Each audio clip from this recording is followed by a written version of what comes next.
Hello? Hey, where are you? I was gonna ask you the same thing. Where are you? I'm here. Oh, I'm at your house. Oh, I'm at Everybody Curious Land. Okay, I will be right there because we have got to get ourselves to the Native Canadian Centre of Toronto. So we're gonna learn a little bit about Indigenous sex ed. Okay. Just before you come, you might want to bring a bathing suit and some sunglasses. Okay. We are here. Didn't need gas because electric car. No. But I do need you to pass me my bag, I got you. please. Thank you. I like to be prepared. Yeah. You know, got to stay hydrated. I love you. Some lips. Oh, I think this would actually look really good on you. Okay. You know, I always like to be prepared. Never know where the day will take you. I don't know if you're hungry. Oh my gosh, where? I just give me a second. What are you looking for? I'm looking for change. I need to feed the meter. Nadine, I have my accessible pass. We're VIP. Just use Ooh, that. all access. Where are we going? We are looking for the talking room. Oh, actually, I think it's right here. Hi. Oh my gosh, look at this. Oh, hi, Spencer. Mike was Nadine. hi. How are you?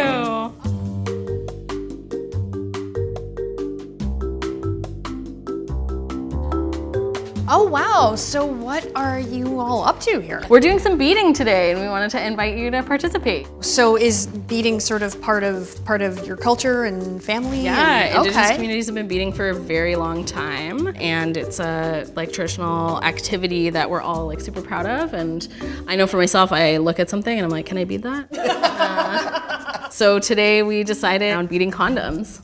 Okay, so I've been a sex educator for a minute now, and I can promise you I have never seen a beaded condom. Can I look at that? Yeah, go for it. And kind of goes with my outfit. I know. It does. It's color coordinated.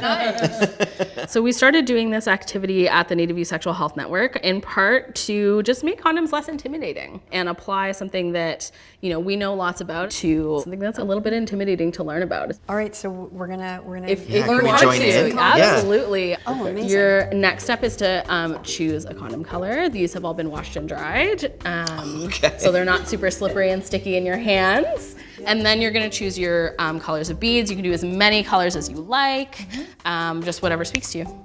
Okay, you go first. I'm feeling purple. I feel like that is a fun and sexy color. And I'm gonna go with yellow. Ooh. And I feel like everything I know about condoms, we've done the opposite now. Exactly. Yes. We're putting holes in them. That's right. But they do make for great conversation starters. Absolutely. So what you're gonna do, you're gonna pick it up. This will be the only time that we do this, but you're actually gonna puncture right through the rim as far as you can go. And it might take a little bit of Oh, I see. Okay. effort. If you need, you can also balance your needle on your mat and then push it through that way. Does that look all right? Perfect, yeah. And then just pull it all the way through. She said mine was perfect. I'm just saying. It's not a competition. Yet. So now you're gonna add your beads.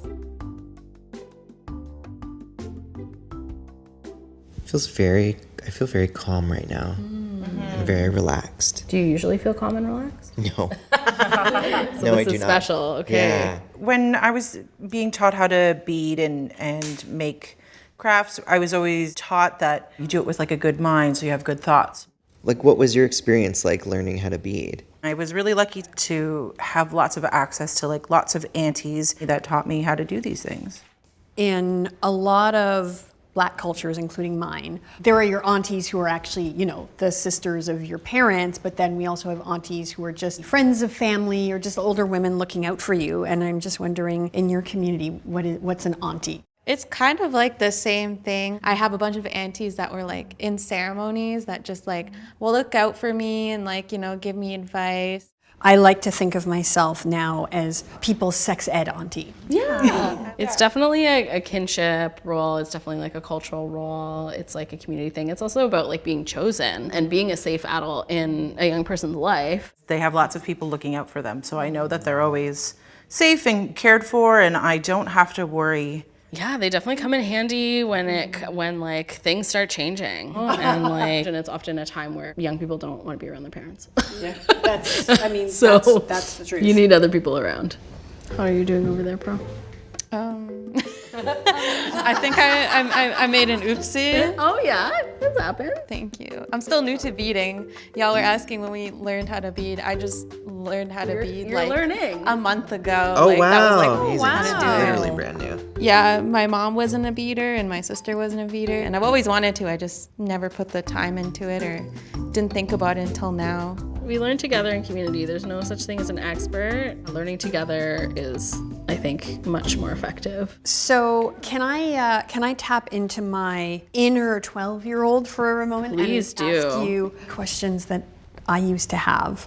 If you want to use a condom with a partner, how would I talk about that? Definitely when I've done this in community, there's lots of giggles, and so y'all are being very mature. You didn't laugh when I said rim. So there's definitely lots of just introducing vocabulary. So this idea of using the vocabulary around condoms, but in a non kind of sexual space, right? So we're crafting and there isn't that pressure to think about, am I comfortable with the feeling of it in my hand? If I don't practice, I might not be able to do this by myself. And I'm gonna need to go to another person and be like, are you practiced? Can you do this? Can we do it together? And those are strategies that we know for troubleshooting actual condom use.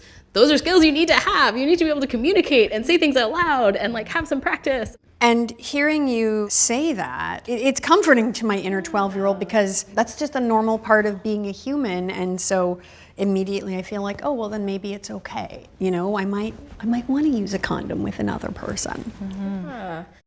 One of the things that I find difficult as someone with disability is asking for help. But I'm curious, in the Indigenous community, what's it like for disabled folks? And specifically when we're looking at sex ed. We're doing a lot of work around decolonizing or indigenizing sex ed in ways that feel good for us because there hasn't been any sex ed really that was very Indigenous specific. I grew up with a very Western shame-based sex ed, but to be able to have space where we acknowledge that sex is fun and everybody likes pleasure and that this is also an Indigenous way of knowing and being. Even when I was growing up, they didn't really talk about sex itself. It was mostly I remember learning about periods in school, but luckily I did something like a berry fast, which is something you do as a young Anishinaabe woman. When you first get your period, you tell your grandmother and then you go on this fast where you don't eat berries for about a year, and it's about discipline, and you're basically learning how to be a woman, and I wasn't supposed to wear makeup because I was just supposed to embrace my natural beauty. They also told me not to wear tampons or anything because they didn't want me to plug it up. They wanted me to just let it flow and enjoy flowing.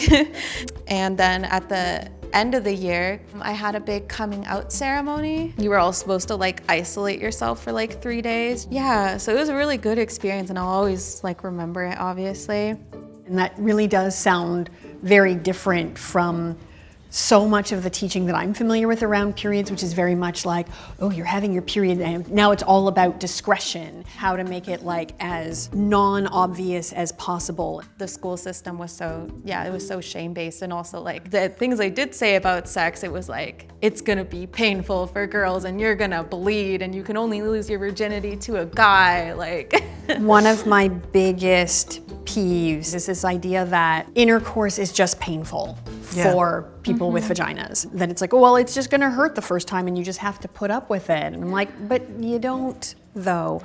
I also really appreciate you talked about it's for pleasure and it's not just a man and a woman. It's for, so many different types of folks. As a queer person, I felt that's where the sex education failed me. I didn't understand what it was supposed to be like for me. Doing activities like this is also about trying to connect people with their own body.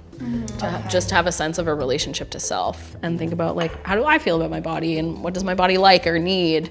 What feels good to me? And actually being able to connect with that, because then as adults, that's so much what people struggle with. So I'm just curious, we've got aunties, and it sounds like for women, and I don't know if there's uncles or if it's even gendered that way. Most of our nations are pretty matriarchal and matrilineal, and women are the raisers of nations. They're the first teachers of language, culture, and ceremony. My kids went to their aunties if they had questions, and then it was their friends that often came to me. because I always had like books and pamphlets and uteruses lying around the house, not real ones, like models. And so there was lots of questions about bodies that people were scared to ask their families. You know, I want to be the adult that I needed when I was coming up. Within Indigenous culture, we teach about bodily autonomy, and all humans have bodily autonomy to make the choices that they need to make for themselves, which is a very different way of parenting. You know, when you're going through puberty, it's kind of your job to focus on independence and not rely on your parents for all of your information. You know, that's how you figure out how to sort of adult in the world. That's the point of being an auntie, to teach the generation coming up that they are the experts of themselves. That's that big auntie energy. That's it. I That feel is the it. spirit of it. I feel it. So something else that I always like to geek out on is consent, and just how different people and even different cultures approach consent. Yeah, part of this activity is to talk about that, and is to think about consent in every facet of our community. How do we build relationships, seek and receive permission around things, and it's very much a spiritual relationship, and some ceremonial teachings about like, how do you ask somebody to do something for you? How do you do that respectfully? And I think it's like really important that we teach our children that from a young age, and like, you don't force them to do anything you want to do just because they're a kid. Like, you don't have to hug that older auntie or older uncle just because they're your uncle, you know? Like, I was always taught that. So part of doing this activity and talking about consent with our bodies is also connecting it to stories and histories of consent on our lands. And sometimes that means talking about the lack thereof. And so talking about agreements that we had with each other about how we were going to live historically, how those agreements broke down through colonial violence, and then now the work of reclaiming. If young people are seeing this in the media, that they can also connect it to this, right? Okay. That this is like, talking about our bodies and talking about our lands are intricately connected. And how can we talk about that in relationship to sexual health?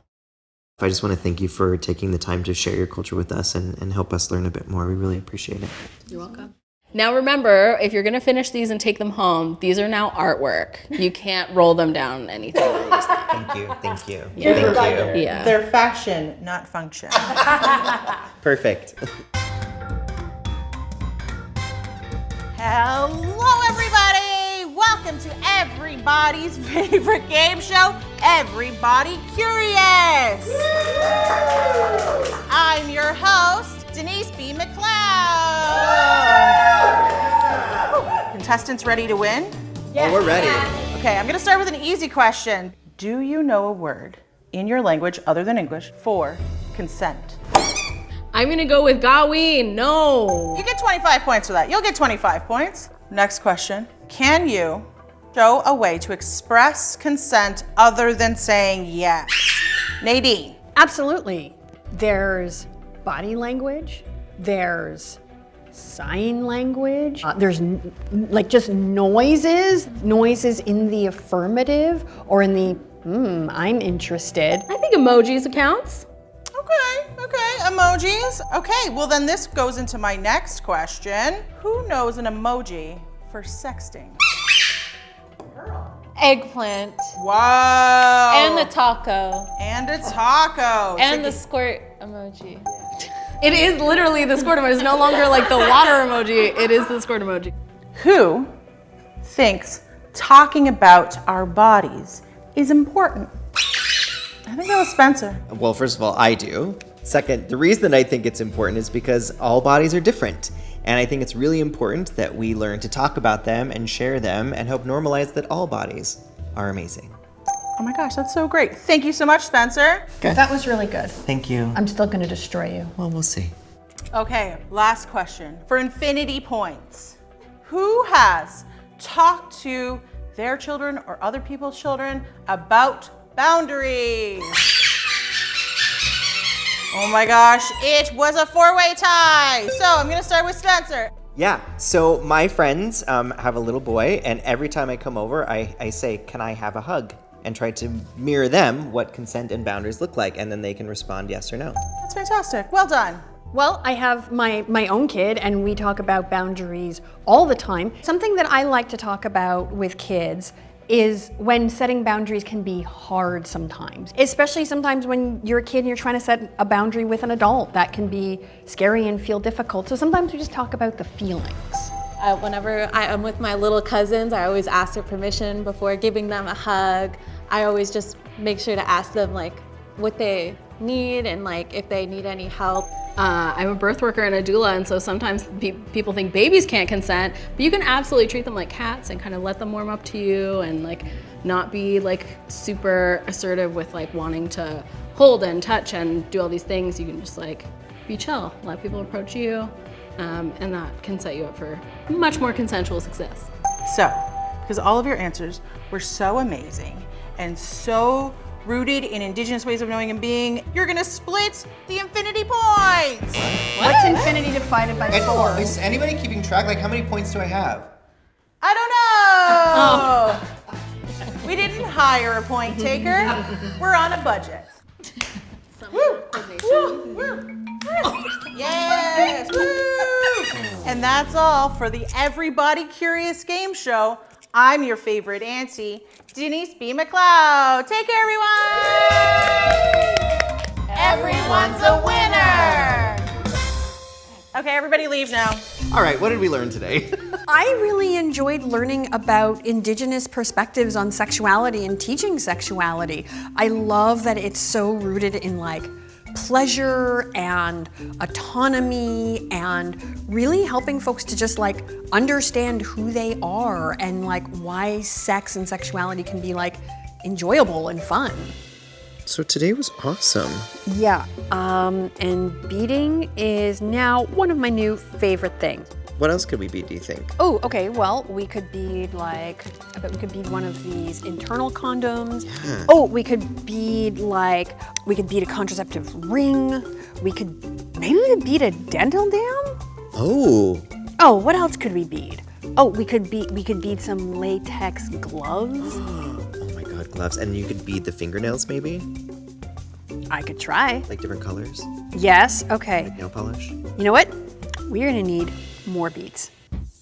If you'd like to learn more about the Native Canadian Centre of Toronto or the Native Youth Sexual Health Network, check out the links in our description or visit us at everybodycurious.com. Check us out on Instagram and TikTok at Everybody Curious.